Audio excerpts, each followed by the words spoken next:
कैसे हैं आप सब लोग। आज तुम आपके लिए लेके आए एक ऐसी प्यारी सी फैमिली कार जिसको एक मिडिल क्लास हर एक बंदे का सपना होता है कि हमारे पास हो। बहुत ही प्यारी कार है और हम आपसे आशा करेंगे आप उस गाड़ी को पसंद भी करेंगे जो मिडिल क्लास फैमिली के लोग देख रहे होंगे। आज तुम सबल्लू लेकर आए हो बहुत ही मिडिल क्लास फैमिली का सपनों। ये है टाटा टिगोर ICNG टेक्नोलॉजी के संग और ये हमारा चैनल है डबल इंजीनियर। अब हम तमल्लू बतावांगे गाड़ी में कहाँ का स्पेसिफिकेशन है वो एक बार तमल्लू सटेट जानकारी देवा। अब तो उसमें गुजारिश कर रहा हूँ तम समझू कि आलू चैनल को सब्सक्राइब कर लीजो और हमारी सारी वीडियो देखनी और पूरी की पूरी सटेट ही देखनी आगे से पीछे तक, ठीक है ना। अब तो हम लोग गाड़ी चला के दिखावांगे और अंदर को बैठ के बताऊंगा कहाँ कहाँ जा रहे हैं हम।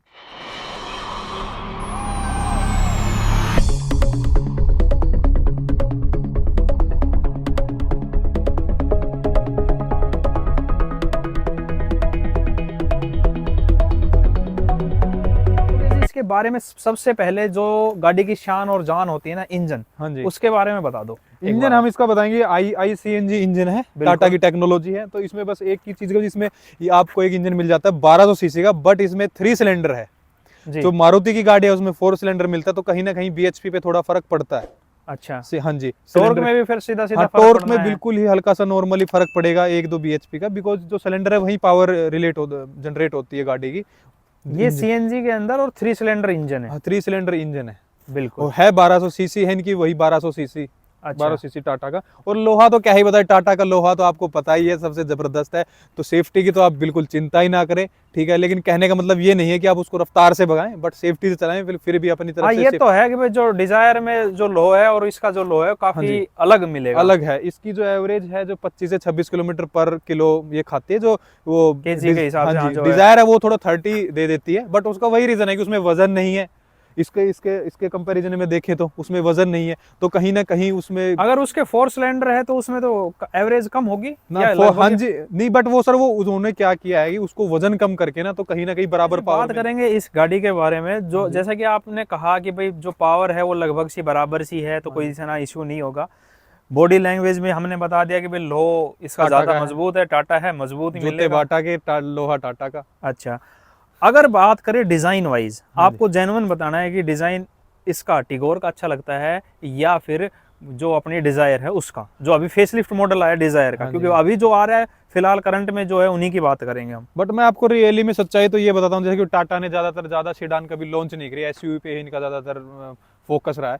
तो मैं टाटा की और गाड़ी से लेके इसको कंपैरिजन भी नहीं कर सकता। आप कहते हैं मारुति से, सोच देखो मारुति बहुत ही लंबे समय से सेडान भी बना रही है, CNG में भी अच्छी खासी उनकी जो बिक्री भी बहुत अच्छी है, अच्छी सेल्स है। बट टाटा अभी टक्कर में आया। तो लुक वाइज अगर हम कहें तो एवरेज है, ज्यादा बेस्ट भी नहीं करता, लेकिन फिर भी अगर इस देखा जाए तो इस गाड़ी में ICNG टेक्नोलॉजी साथ सिडान में एक मिडिल क्लास जो हर फैमिली का सपना है, अच्छी एवरेज भी हो और आपको ज्यादा खर्चा भी ना लगाना पड़े और इंजन भी ठीक ठाक, तो उसमें हम कह सकते हैं कि टाटा ठीक है। सेडान में सभी कंपनियां देती है, जैसे होंडा की अमेज हो जाती है, हाँ जी, यहाँ पे आपकी टाटा में टिगोर हो जाती है, मारुति में आपकी डिजायर हो जाती है, और हुंडई में बात करें तो ओरा जो आने लग गई, ओरा आ रही है, बिल्कुल बिल्कुल वो भी सभी इसी लेवल में इसी डिजाइन में है। बट हुंडई का क्या है, पहले से ही एसेंट आती थी। अच्छा, हाँ, वो सेडान में पहले से वो गाड़ियां चल रही। सोनाटा, अगर आपने कभी सुना, बहुत पुरानी गाड़ी है सोनाटा हुंडई की। तो बात करता अभी टाटा नई उतरी है सेडान में, इसकी बस 1-2 इंडिगो या यही कुछ आई थी, बस एक इंडिगो मेरे ख्याल से। इंडिगो तो बड़ी आवाज करती थी। हाँ जी, उसका कोई डीजल इंजन, तो फैन बेल्ट की एक प्रॉपर बीमारी लगा लो आप, जन्मजात ही कुछ उस प्रॉब्लम थी, तो इंजन में तो हम बोल नहीं सकते। बट उसके बाद तो काफी इंप्रूवमेंट है। हाँ जी बिल्कुल। अभी टाटा क्या है कि मेनली SUVs पे फोकस कर रही है, बट इसके साथ ये अच्छी सेल्स कर रही है, एक मिडिल क्लास फैमिली को भी अपने साथ लेके चल रही है, क्योंकि देश की कंपनियां देश के लोगों के बारे में सोचना पड़ता है। तो ये अच्छी चॉइस है, होंडा अमेज, डिजायर, और इसके देखा जाए तीनों में तो अच्छी चॉइस है। अगर मिडिल क्लास की फैमिली तो अच्छी चॉइस है, हम इसको बुरी नहीं, बिल्कुल नहीं बता सकते देखा जाए तो। ठीक है, तो आपका जो ये इसमें अगर बात करें एक्सपीरियंस रहा एक्सटीरियर से, और एक बार और घूम के देख लेते हैं बैक में। अगर हम बात करते हैं बैक का जो डिजाइन है, मेरे हिसाब से मुझे बेटर लगता है जो और गाड़ियां हैं, क्योंकि इसका डिजाइन जो है ना काफी यूनिक सा, ये मान के चलो, मतलब इतना चुभने वाला नहीं है, बिल्कुल शानदार सा इसका डिजाइन लगता है बैक से। आपको कैसा कुछ लगता है इसके बारे में? ये कॉमन बैक है, ज्यादा मैं ये नहीं एकदम भाई हाई लेवल का, ये कॉमन बैक है, अच्छा है गाड़ी के बजट के अनुसार, सेफ्टी के अनुसार, और इसके अंदर वैसे जच रहा है, देखो ऐसी बात हाँ जी, जच रहा है, ऐसा नहीं भद्दा नहीं लग रहा, वेरिएंट में भी इतना बिल्कुल। लेकिन बैक का देखा जाए तो औरा में सबसे बेस्ट बैक है, अमेज में भी नहीं है। तो अच्छा, हाँ जी, औरा का जब बैक लाइट देखोगे तो एक मिलती बहुत अलग ही छवि देती है। तो अभी इसका नॉर्मल है, अभी टाटा उतरी है सेडान में, और अभी ज्यादा फोकस उनका इलेक्ट्रिकल और उन पे है। तो गाड़ी को हम बिल्कुल बुरा नहीं बता सकते, मिड फैमिली के लिए बहुत ही अच्छी चॉइस है। अच्छा, सीएनजी में ये गाड़ी है। हाँ जी, सीएनजी के बाद भी कितना स्पेस बच जाता है, क्योंकि टाटा का जो टारगेट होता है ना, वो बूट स्पेस भी देगी और सीएनजी भी दे रही है। इंडिया की कंपनी है तो इंडिया के लोगों के बारे में भी सोचा, तो 240 लीटर का इसमें आपको बूट स्पेस मिल जाता है, तो आप थोड़ा बहुत अपना बैग वैग लेके आप कैरी करके निकल, लेकिन आप लिमिटेड ही आप ले सकते अब हो। आप आ चुके हैं अंदर, इसके बारे में जैसे ये जो फीलिंग है ना अंदर की इंटीरियर की, वो अगर कंपैरिजन करें बाकी अदर सेडान से, तो किससे बेटर है, किससे लो है, आप फील कर रहे होंगे? नहीं बिल्कुल, देखो मैं बोलना चाहूंगा टाटा को भी साफ साफ बात, मैं कोई मतलब दोगली बात तो करनी नहीं।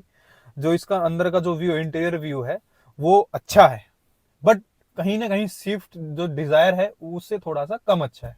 अच्छा, हाँ जी, आप मतलब मेनली डिजायर का अच्छा लगता है? हाँ जी, मेनली मेरे को ज्यादा पसंद आया बकायदा इसके जो उनके जो एसी इवेंट्स हैं। हुंडई की ओरा का क्या बुरा है? हाँ जी, हुंडई ओरा तो बिल्कुल बेस्ट है, उसका तो अलग ही एक तरह से इतनी बड़ी डिस्प्ले मिल जाती है, आप अच्छा उसमें लेते हैं तो वो तो एक चीज ही अलग, अपडेटेड बहुत ही इस गाड़ी से तो बहुत। लेकिन कोशिश तो बहुत की है, मतलब टाटा द्वारा भी आप देख सकते हो कितना इंप्रूवमेंट हुआ है या नहीं हुआ है। बिल्कुल इंप्रूवमेंट हुआ है। टाटा मिडिल फैमिली क्लास जो लोग होते हैं उनके लिए भी अब सोचने लगी है, इंडिया को अच्छी जो मिडिल क्लास उनके लिए गाड़ी अच्छी निकाल रही है, यही सोच के कि जो मिडिल क्लास है वो भी गाड़ियों से दूर ना रहे। क्योंकि टाटा जो हमारे रतन टाटा, जो उनका पहले से भी सपना था कि हर बंदे के पास, जो उन्होंने अपनी टाटा नैनो भी लॉन्च की थी कि कोई बंदा बाइक पे नहीं तो देश के बारे में सोचे, तो उन्होंने सोचना शुरू किया है। तो अभी अच्छी, आप इनको बुरा नहीं बोल सकते, बट उनकी शुरुआत अच्छी है विद ICNG टेक्नोलॉजी के साथ।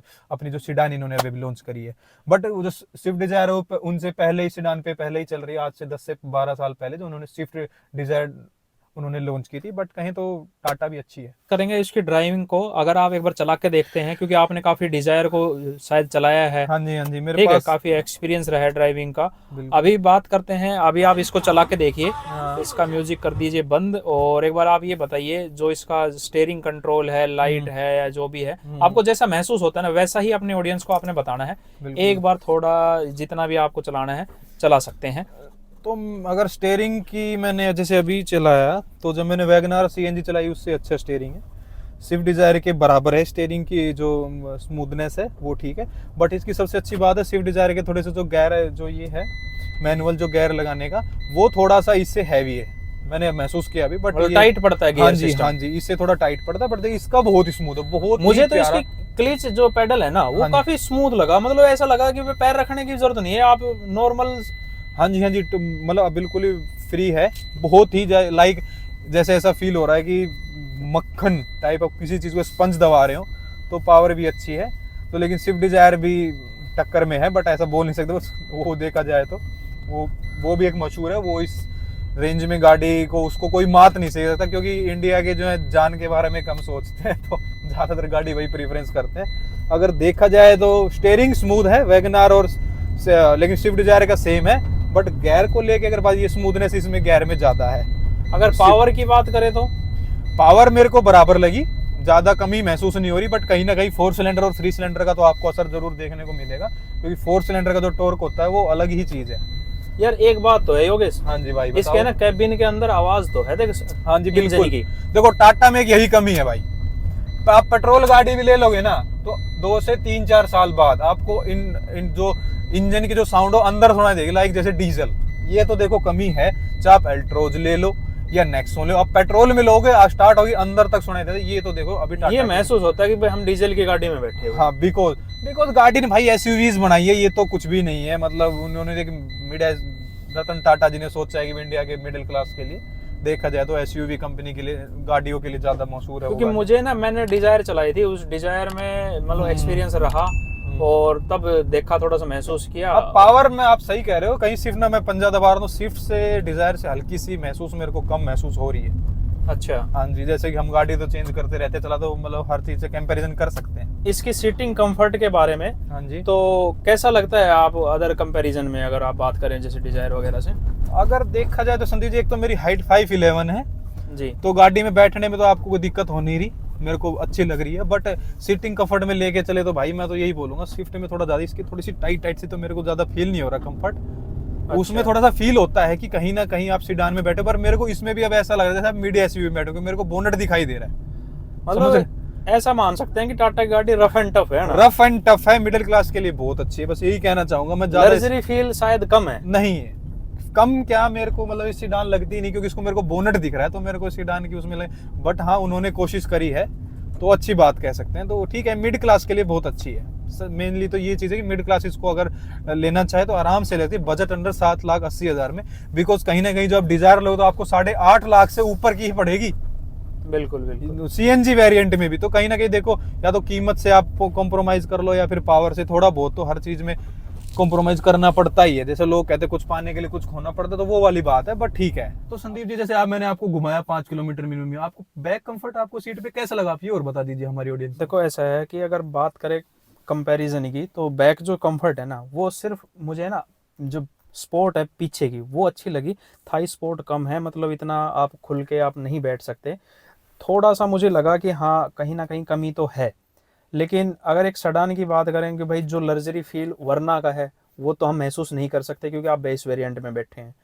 लेकिन इस कीमत में अगर हम बात करते हैं कि फैमिली एसयूवी, अगर आपको थोड़ा सा जो फैमिली कार के ऊपर लेते हैं, तो मेरे हिसाब से ना कंफर्ट कुल मिला के ठीक ठाक है। ज़्यादा बढ़िया में मैं बोल नहीं सकता इसको, क्योंकि मुझे इतना पीछे बैठने से महसूस हुआ नहीं। मुझे जो जेन्युइन लगती है ना इस गाड़ी के अंदर, जो चीज़ें जो जेन्युइन लगी इस बेस वेरिएंट में, जो बेसिक चीज़ें आती हैं ना, जैसे अगर बात करें हम इंफोटेनमेंट सिस्टम की, मुझे बहुत अच्छा लगता है इसका। जैसे हरमन का आता है, चारों स्पीकर के साथ, ट्विटर के साथ ये मिल जाता है। और जो अंदर जो छोटे छोटे जो बेस वेरिएंट में होने चाहिए फीचर, वो मुझे अच्छे लगते हैं इस गाड़ी के। बस संदीप जी, मैंने अब जैसे आपके सामने गाड़ी को ड्राइव किया तो मेरे को यार इसके थोड़ा डीफोगर की तो पीछे टेंशन, क्योंकि देखो पीछे थोड़ा धुंधला धुंधला हो रहा है, तो कहीं ना कहीं ये कमी है मेरे ख्याल से, तो है ना। देखो जी ऐसा है, आप बेस वेरिएंट में इतनी उम्मीद नहीं कर सकते किसी भी कंपनी से। डी फोगर, डी वाइपर, आपको ये डी वॉशर का पॉइंट ही जो मिलता है मेरे हिसाब से टॉप वेरिएंट में आप सभी को मिलेगा। लेकिन अगर आप बेस वेरिएंट खरीद रहे हो और आप में इतनी इतनी उम्मीद कर रहे हो, तो फिर आप टॉप पे चले जाओ। थोड़ा सा पैसा ज़रूर लगेगा, लेकिन अगर हाँ आपकी जेब अलाउड नहीं करती वो चीज़ें, तो मेरे हिसाब से तो ठीक है यार, आपको कॉम्प्रोमाइज़ करना पड़ेगा कहीं ना कहीं चीज़ों को। देखो कॉस्ट कटिंग होगी तभी आपकी जेब के लिए वो कंफर्ट हो सकता है कि भाई आप उस प्राइस रेंज में खरीद सकते हैं उन चीज़ों को, ठीक है। बाकी अगर आप ऑल ओवर बात करें, देखो इस वेरिएंट में आपको एयर बैग का भी सिस्टम मिल जाता है, ठीक है। ये तो सबसे बढ़िया बता सबसे रहे हो। अच्छी बात है, सेफ्टी रेटिंग में आप काफ़ी अच्छी मिल जाती है, टाटा का विश्वास मिल जाता है, लो मिल जाता है आपको। तो और इससे ज़्यादा क्या चाहिए। देखो बेस वेरिएंट, अब ये जो गाड़ी ली है ना, उसके बाद उस भाई ने इस गाड़ी के अंदर कोई एसेसरी खास कराई नहीं है, आज तक कोई कराई नहीं है। क्यों क्यों नहीं कराई, क्योंकि बेसिक चीज़ें उसको मिल जाती है। चाहे बात करें भाई म्यूजिक सिस्टम की, सबसे पहली रिक्वायरमेंट होती है गाड़ी में म्यूजिक सिस्टम। भाई कोई ड्राइवर चला रहा है तो उसके लिए थोड़ा सा इंटरटेनमेंट के लिए चाहिए, वो मिल जाता है। एयरबैग सेफ्टी के लिए सारी चीज़ें हैं, ठीक है। बाकी चीज़ें वो अपने हाथ से मैनुअली कंट्रोल कर सकता है। हो सकता है चीज़ें ऑटोमेटिक नहीं मिलेगी, लेकिन मैनुअल तो मिल रही है ना सारी चीज़ें। और भाई और भी ज़्यादा शौकीन हुआ तो कुछ एसेसरी करा लेगा, इसके स्टील रिम को हटवा के भाई एलॉय डलवा लेगा, डायमंड कट एलॉय डलवा लेंगे। लेकिन इससे कोई खास फर्क नहीं पड़ने वाला। मेन है गाड़ी जो कंपनी ने दी उसमें ही आपका कस्टमर सेटिस्फाई हो सकता है।